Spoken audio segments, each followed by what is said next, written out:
Well, welcome to Binge Mode, everybody. This is a special podcast where we dive deep into past messages from Grace Community Church. We will talk to guests, explore spiritual living, and talk about what it looks like to live out our faith in practical ways. So here today, we aren't trying to preach these great messages again. Instead, we are going to go deep into the truths that are found there. So welcome to Binge Mode. My name's Jake. I get to be the lead pastor of our Port Jervis location, and I get to be your host here today, and I'm so glad that you are joining us.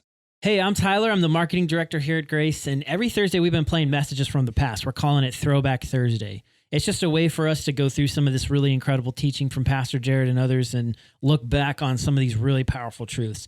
You can catch that every Thursday over on our Grace OC Facebook page and watch right along with us. But you don't have to have watched it in order to experience the show. We'll be explaining everything from the message, so if you haven't heard the message, it's all good. So Pastor Jared has preached this series entitled Man on Fire back in the summer of 2017. It's an entire series about the life of one of the most interesting, flawed, but also dedicated figures in the Bible, King David. So he went from a humble sheep herder to a powerful warrior to a king of all of Israel. He also received probably the most important promise in Scripture, that the Messiah would come from his lineage. The theme throughout this entire series is that God forever holds the divided heart of those who wholly pursue his. So this week on the show, we have Denise Wiggins. She is the executive assistant to Pastor Jared, sort of his right-hand woman. That's right. Hey, guys. We're so glad you're Denise. on the show. Oh, thank you so much for having me. And I have to say up front that God's timing is amazing. Because back in the beginning of May, Brandon emailed me to ask me if I would be a part of this. And I told him I would pray about it and said yes. And the week that I was supposed to do, things got changed around. And it just so happens that I land on this week. Is that not the timing of God or not? Yeah. That's right. Amen. Absolutely. Cool. Yeah, we're going to feel that as we're walking through these topics here today. But before we bring in the heavy, before we get after all that, do you have any good stories that you can tell us from being around the desk of Pastor Jared, being his executive assistant? Anything interesting? Absolutely not. Okay, that is the correct She's answer. too loyal. Oh man, Too loyal. We wanted the curtain to be pulled back. Like, are there any pet peeves that are just like weird from him? I say this to people all the time. What you see on the stage, that is the man. He does not pull off a mask. When he goes backstage, he is no different in the office. He sees people in the hallway, will always stop and say hello and engage in a conversation and look you in the eye when he's speaking to you. That is just the man that he is. So I have no secrets to tell. That is the way to live life. Good That to was hear. a good answer, Denise. I appreciate it. That might have been the best thing you could have said. Just in general, hearing that is comforting to me. Wow. I mean, we get to know that about him, but you work very closely with him, so that's really awesome. Well, especially in light, I don't know if you guys have seen this, but especially in light of all of the stuff that has been coming out about certain, public pastors and people that have been in leadership for years, and some things that have been coming out, that's really a comfort to hear. Yes. Yeah. So thanks for sharing that. So I want to kind of just recap what this message was about. What had been brought to the table was this really nugget of truth here. To feel the right thing, but do the wrong thing can cost you everything. So that's what Pastor Jared had couched this message in. And I know, this is one of those messages where I know we literally just said, Tyler, that you don't have to have heard this message, but maybe this time, just a little bit, you should go back and listen to this message after you hear this podcast. Yeah, it is so good. I would agree with that. I think if there's one that you're going to listen to and you haven't, this would probably be that one. There's just so much good stuff all over. But jumping in real quick, the idea of secret sin in the background, that's sort of the beginning of this whole thing, is David's secret sin that he tries to cover up many, many times, and how that leads into this sword in his family, which is what we're going to be talking about on this whole show. Is David now dealing with the consequences of his secret sin? And it definitely hit me because Pastor Jared talked about specifically, you might think that your sin is secret, it's separated, it's hidden away, but that will affect you as a father, that will affect you as a husband, that will affect you as a leader. And so that definitely hit me close to home. And I wondered, what sin am I keeping away from my life that's really affecting? And I think, oh no, it's good. We've talked about that a lot on the show, the maybe respectable sins or whatever. But so I did have a question for you, Denise, because I think this happens a lot where we talk about secret sin and we talk about men and we talk about pornography. Like those are always come up. So I kind of wondered, is there a secret sin that you think women struggle with a lot that doesn't get talked about as much? I wondered what your thoughts were on that. Oh, I'm listening very closely. Yes. Just so you know. We are no different. Sin is sin, and sin does not have a gender. It does not know a gender. Women can be as caught up in pornography as men, and there are the addictions are the same, and it all comes out of the lack of wanting something that is outside the realm of what God has for you. So that's where the addiction comes in, where you just keep searching when the thing that you really are searching for is fulfillment that God can only bring. So yes, women have secret sins, and it could be hatred, it could be jealousy, it could be pornography. Sin has no qualms about whether it's a man or a woman. Yeah. So kind of running down the line of where we were going with the message and just going through the points that Pastor Jared had. I had walked through this one thought, and it really made me pause as I was listening through things.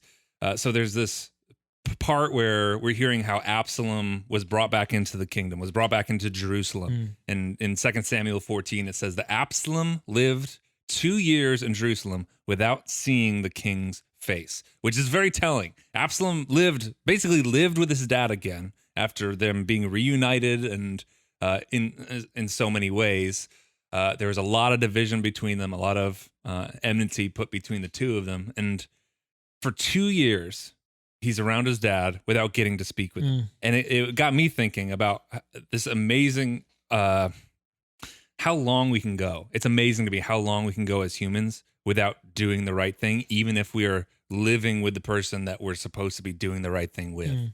How often it is right there, or working with the person, how it's right there and we do nothing. And it's not an issue of physical accessibility. That's not the issue, but sometimes it's just easier for us to live with bitterness and anger or complacency than actually doing anything about it. And this is where I wanted to bring this down home for me. So this is where the Spirit there's just a lot of gut checks in this message. I don't know about you guys. Definitely. Just like, check yourself, my friend. That's a lot of what I got from the Spirit on this one. Before you go on, on that, I definitely, after I finished this message, I definitely had to go and talk to my wife and be like, hey, I got to confess something to you. I've been doing this and that's wrong. Legit, that happened after I heard this. So I believe it, bro. It's a dangerous one. If you're out there and you haven't listened to it yet, you're playing with fire. Good kind of fire, though. Prepare yourself. Yeah. Yes, prepare yourself. But it will cause you to go to your family, your friends, people that you know. Even for me, like work relationships came to mind while I was thinking about this, where there's things that I'll just let things slide or put up with things. And I wanted to bring up this one thing for me, bringing it home is for us, there's this, and I've talked about this elsewhere and I can't remember where, but where I know that things are starting to go wrong with Michelle and I when our prayer life is affected. When I start, because for us, that's like the most spiritually intimate place. And if it's becoming awkward, it can become awkward if I leave it unchecked. And this is the tell. And I am almost, no, I'm not almost, I am embarrassed to say this, but what will start to happen is I'll start to pray with her, not like Jake, but like quote unquote, like Pastor Jake. However, whoever that is, okay, how he would talk instead of how her husband talks, it becomes less personal. It's like kind of detached from whatever we're actually going through in our lives, and it gets right into our home. So I don't know if you guys have any similar tells when you kind of like a thing that's like right in your home, right where you're living. If there's anything like that for you. Yeah, I remember one time praying for no, I wasn't praying for him. I was praying about my ex-husband and, his life choices and this and that. And there are times when you just know you're in the presence of God and you just sense it. And I'm just talking about him. And God brought things to my heart about me. And I'm like, but wait a minute, I'm serving you. This isn't about me. Oh, it is about me. So I have found that I don't pray about people anymore. I pray for them. Changed my whole perspective. Oh my goodness. Yeah. Can you explain the difference a little bit? Like in your mind, how do you separate those two things for people? To help people understand. Praying about someone is bringing their faults to God. They're not doing this. God, show them this, point this out to them. Whereas praying for them, Lord, please forgive them, draw them back to you. You see them, you know what's going through their mind, you know what's in their heart. Please capture them. Wow. That's how you pray for someone instead of praying about them. That was solid, girl. That was solid. Wow. Only because I lived it. Yeah. And having 2 adult children who have gone prodigal. I know how to pray for them. I know God knows what they're doing. I know God knows the bad choices they're making. That is not for me to bring to God. My prayer for them is reminding myself that God said, let me build their testimony, and allowing him that freedom to work in them in spite of me and in spite of my walk with him. And that brings me back to the point of the message is individual responsibility. Yeah.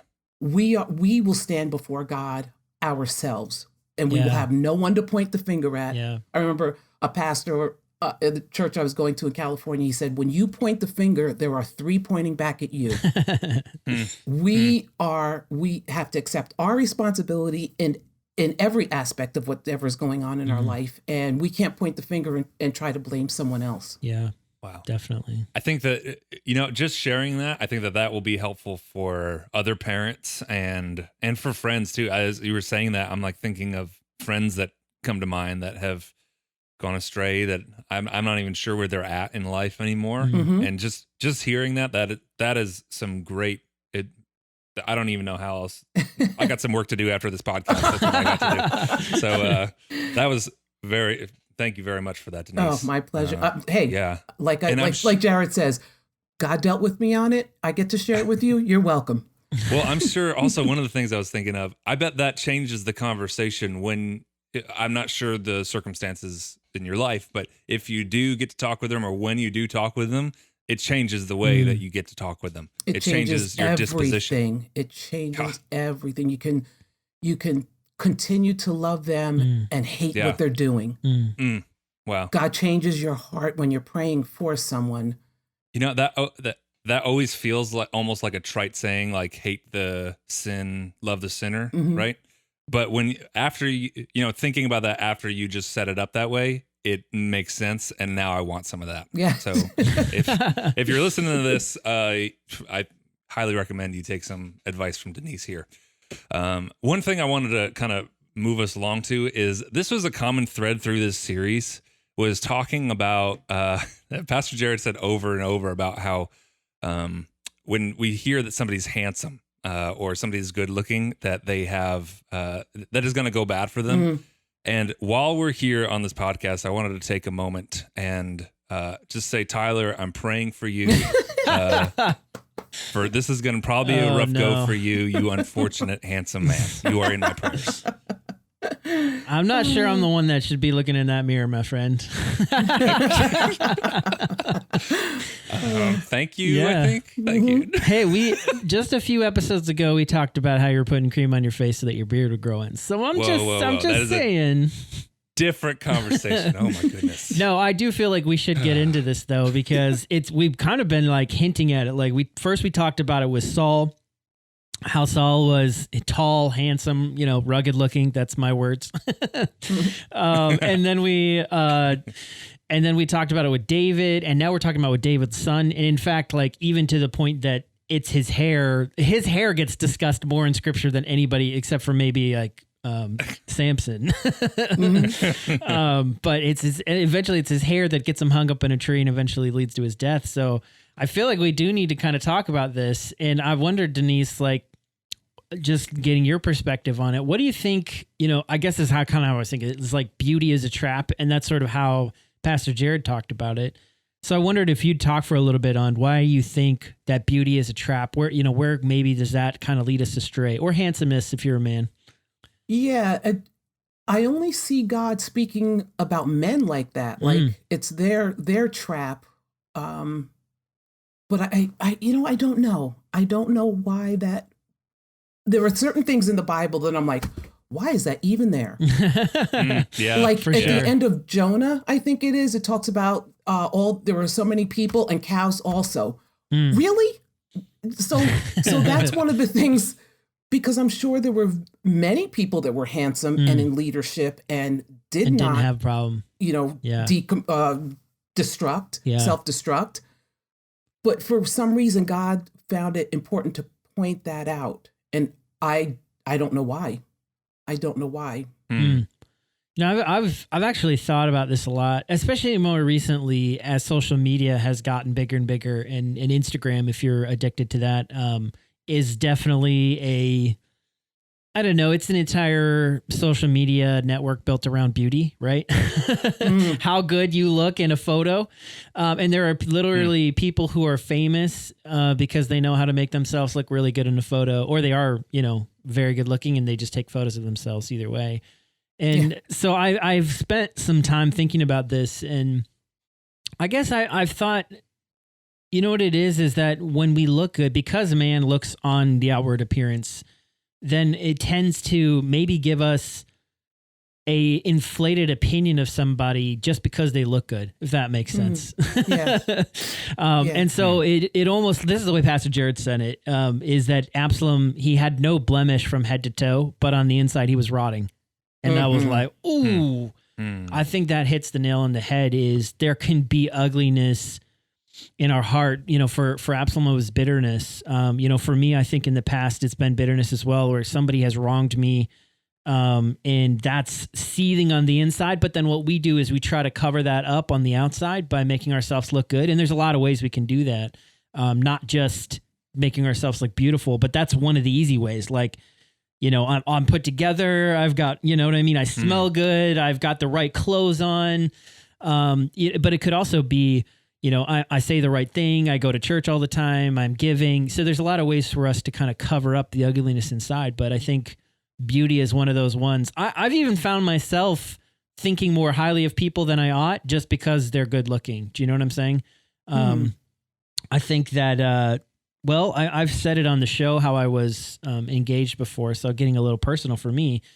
And I think that, relationships in the past, like I've been attracted to women, and the majority of the attraction was how they looked and less about who they were and their character. And that was a big difference between just in my own heart of making that more important than it should be, if that makes sense. Yes. So I was looking at, like, I'm a people watcher, and whether it's like watching a baseball game or even watching a TV show, I look at what's going on in the background.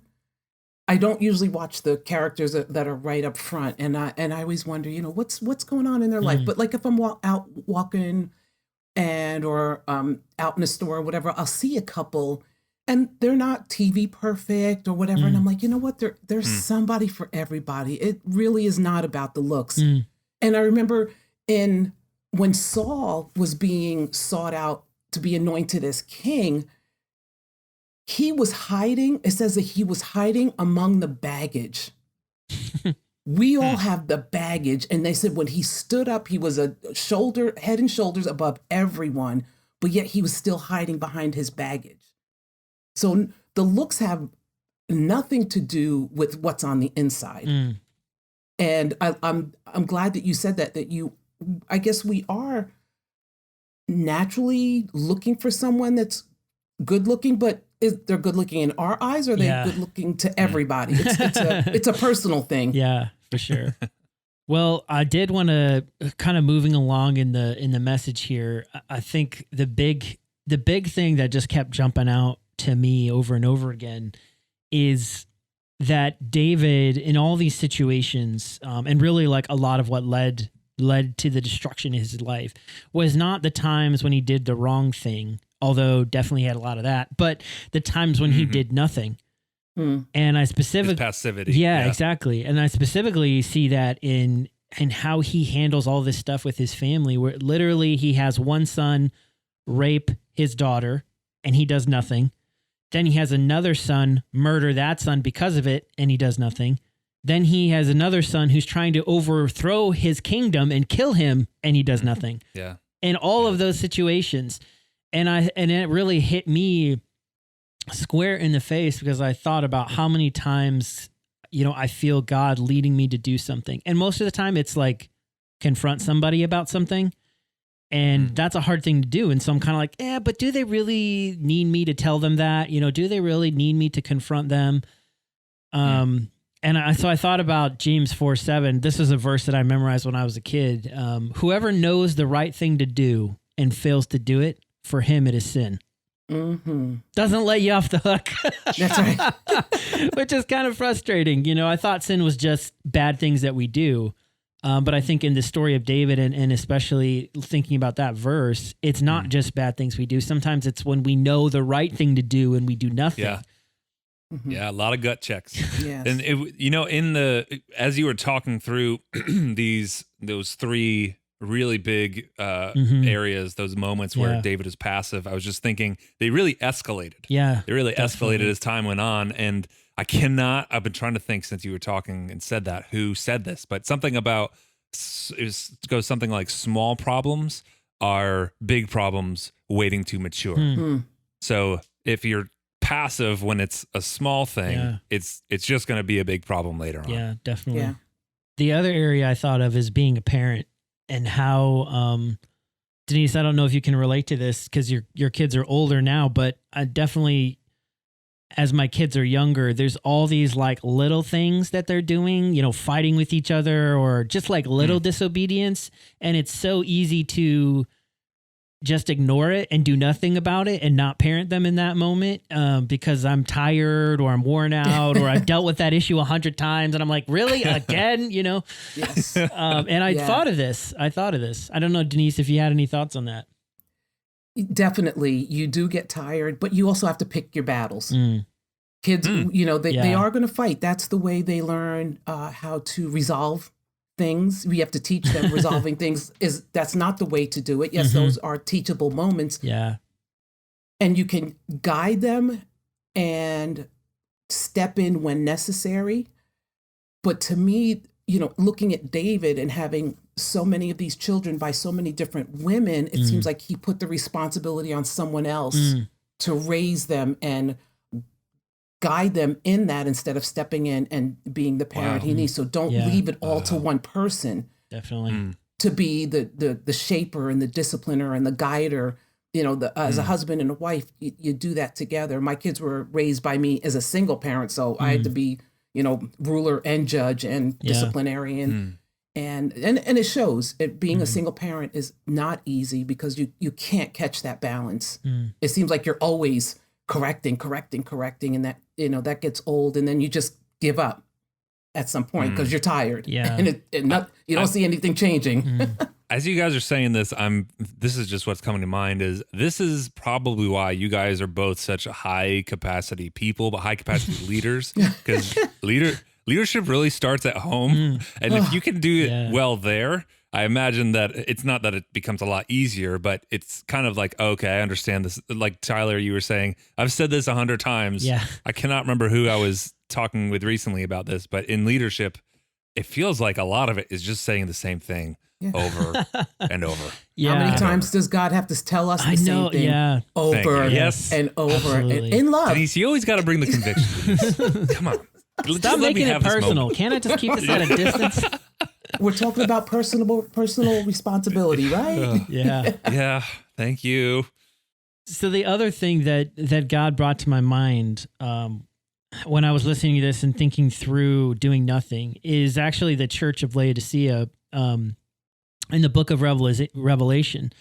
And it's interesting because Jesus calls out almost all of the churches, depending on how you read into that. But Laodicea, he calls out not for doing anything wrong, but just for being lukewarm, for kind of like doing nothing. And he has this like famous quote that I think a lot of people, have heard of is, I wish you were hot or cold, but instead you're lukewarm. And some people have taken that to mean that he's saying, hey, you should either be all for God or nothing. That's not really what he's saying. He's saying, if you're hot like hot water. He was speaking of water literally. Then that's something that's useful. If you're cold, that's also something that's useful. So be useful. Don't sit on the sidelines. And I thought about in the context of church, and specifically what's going on in our nation right now, with racial tensions happening, specifically right now, a lot of rioting going on, a lot of protests going on. And I really asked myself the question, because I don't want to put this on anybody else, but I just asked myself the question: have I done nothing in the racial tensions? This is not a new thing. It's been around my entire life. Specifically, this issue of police brutality against Black people has been around for several years. That it's been a hot button issue, and the 3 or 4 churches that I've been a part of, we have not done anything about it. It's not been a thing we've even talked about. And so I really asked myself the question: have we as a church, capital C, and then of course we as Grace, have we been on the sidelines? Have we been doing nothing when we should have been doing something? And Denise, I'd love for you, as an African-American woman, to speak into that however you will. We know this is just a conversation, and we're not going to necessarily have all the answers.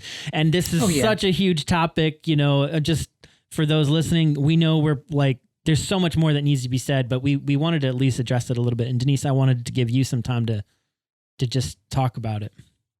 Definitely. And like I said in the beginning, it's I believe it is God's timing that I am on this podcast. Because, this week, after all of this has gone on, to look at me, yes, I would be African-American. I am actually of mixed race, and my dad has strong genes, I guess. So to look at me, I would be characterized as African-American. And beyond that, I am a Christ follower. I'm a Christ follower Amen. In the skin that he has given me. Yeah. I take personal responsibility for my actions. I will not lump everyone into a group. I think some of the things that we're seeing are so lasered, lasered instead of stepping back and looking at the big picture.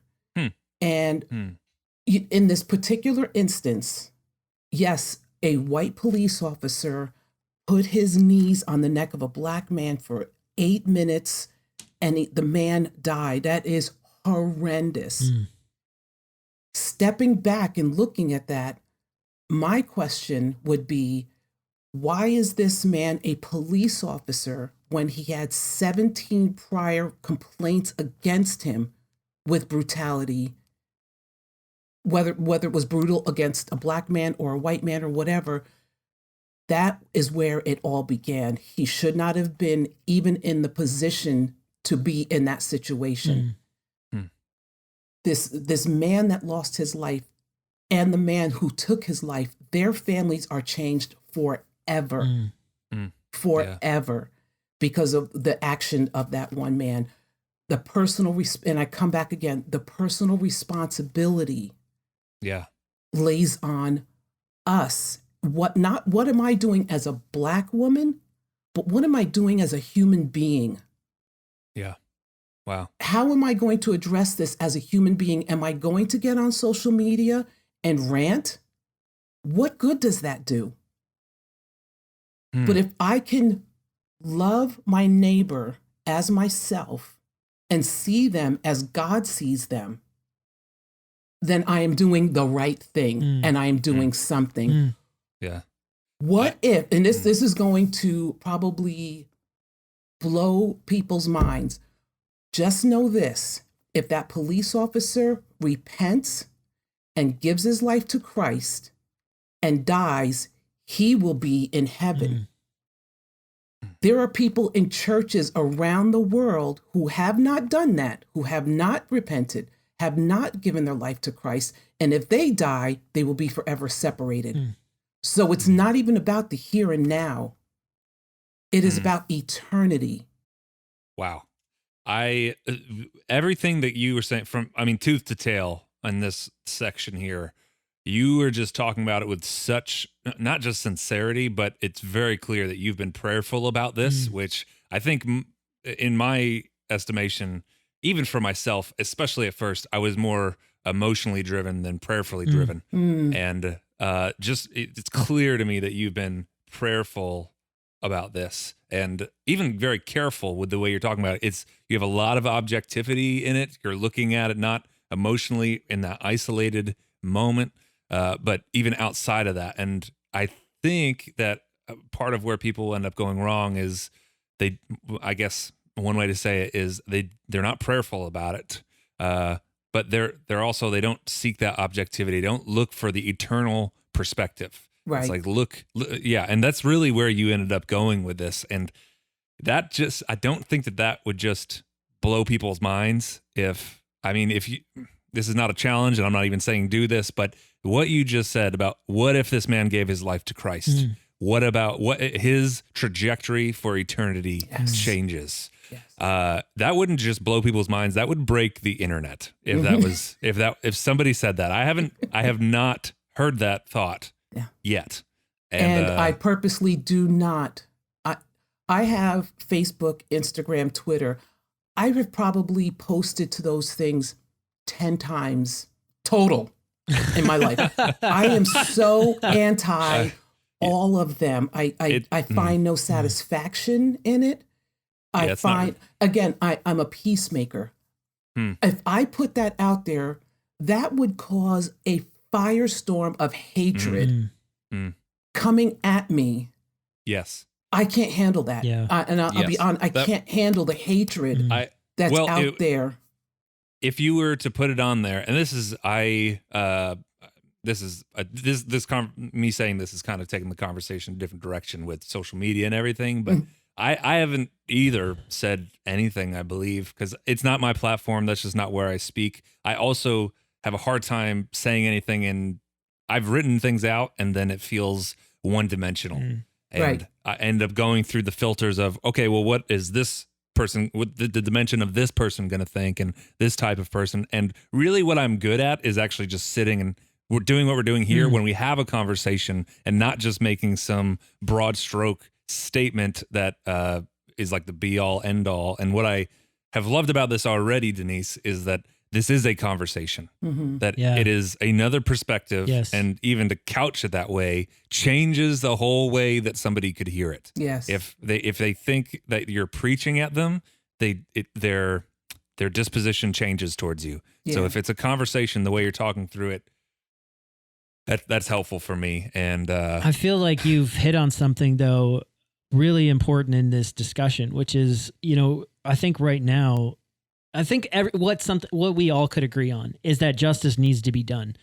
And you're hitting on this fact that if he asked forgiveness and was, we know would be granted forgiveness from God for his sin, if he asked for it, he would never really serve justice. And that is, on the one hand, an incredible thought, And on the other hand, it's outrageous. But that Yes. is the gospel. That is what Jesus Yes. did for every one of us. And I think it's hard for us to accept it because we point the finger and say he's a murderer. Mhm. And I don't think anybody would disagree with that at this point. Absolutely. But then we not. look at ourselves and say, well, I'm not a murderer. But the other side of the gospel is, well, yeah, yes, you are. Right? Given the right things, or even farther than that, when Jesus talked about lust, he was like, if you're lusting after a woman, you've committed adultery. And then he said, if you're hating your brother, you've committed murder. Right. So when we take it that direction, it's like, yeah, I'm just as much a murderer as he is, but I don't want to see myself that way. And I want to see that he gets punished, but I don't want to be punished. But that's the gospel, right? That's it. That is. And again, it's the pointing the fingers with 3 pointing back at you. We need to examine ourselves. And the statement to know the right thing and to do nothing is the wrong thing. Also, doing something that's not the right thing is the wrong thing. Getting out there and posting hatred and your own opinion and your own self-righteous, judgments, that's doing something, but it's not doing the right thing. Yeah. And it's not even doing a helpful thing. If it's, getting it off of your chest and I'm going to be heard. Well, big, fat, hairy deal. How are you making it better? How is the situation getting any better by Denise. spewing hate? Language. Oh, my God. I'm sorry. I've never heard you talk. Wow. She's preaching. I'm sorry. I didn't mean to. No, it's good. That was wow. That was an interesting moment. I've never seen that side of you. That was Oh, great. man, I love it. But that's okay. Yes. What are you doing about it? And even let me ask you this way, just to kind of set you up a little bit for it. Like, I would love to hear about your experience. And we know that you've lived in Washingtonville area for a little while. Have you? Can you just kind of tell us about your context, and have you had experience with racism, or even what has your experience been at Grace, or any stories from there? Yeah. I grew up in Washingtonville, moved up from Rockland County in 1968. And a couple of things that I do remember is walking to church. And we went to the Presbyterian church in Washingtonville, and our Presbyterian church was all Black. I take that back. I think there were a couple of white people that came. And the other the big Presbyterian church in town was majority of white. And I didn't think anything of it because I didn't look at things like that. I didn't look at, that we were being segregated. I have since heard stories that, yes, it was segregated on purpose back whenever. And I went in, the thing that I saw the most was the lack of Christlikeness. Even in my young age, I'm like, going to church and hallelujah, praise God, and going home and, having sister so-and-so for lunch, eating her up about, oh, did you see what she was wearing? And da-da-da-da-da-da. That was my first experience, more than racism, that was my first experience with Christianity. And I never, when they had Vacation Bible School, we went to the big Presbyterian church, and it was mixed students. I didn't feel any kind of segregation there. There were a couple skirmishes as I was growing up in the high school that I would hear of, and they said it was race related. I know there were people that didn't like Black people. I particularly was never, anyway, said to my face, you're Black and you can't do this or you can't do that. I personally have never experienced racism, blatant racism to my face. Of course, there are probably people that don't like me, but I don't care. And it's just the way it is. And I remember hearing a story, when Grace, this is before I came to Grace, how Pastor Terrell shared a story about him approaching an African-American man, wanting him to be an usher. And that man, and I can share this because Pastor Terrell shared it publicly. And that, that man saying, oh, these people wouldn't want me standing at the front door because I'm Black. And when Pastor Terrell said that, I was like, really?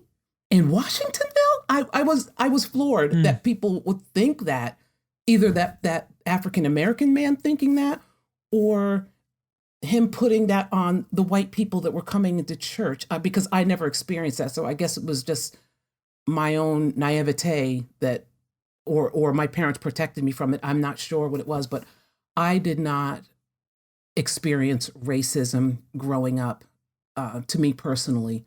But I'm sure it existed. It exists now, so of course it existed then. And as far as grace, since I've been going there, has always had an open door to everyone. I know Pastor Terrell had a particular heart for the Jewish community. And I hate even saying that, the Jewish community, the Black community. No, just don't separate us. Don't separate anyone. We're humans. And coming into Grace Community Church, I did not come in as a Black woman walking into a white church. I came into a family of Christians, and I believe that God has grown Grace to be exactly that. We are so multicultural than any church that I have been to, whether it's race, cultural background, age, family structure. It truly is a community. And as far as speaking into what's going on in this world, if we live by the golden rule, the rule that Jesus set out before us, love your neighbor as yourself and love God, then we are doing the right thing. Embracing people, inviting them into our lives. And as an introvert, that's really hard for me to say. And even harder to do. I'm like, oh, okay, God, I'll do this one thing.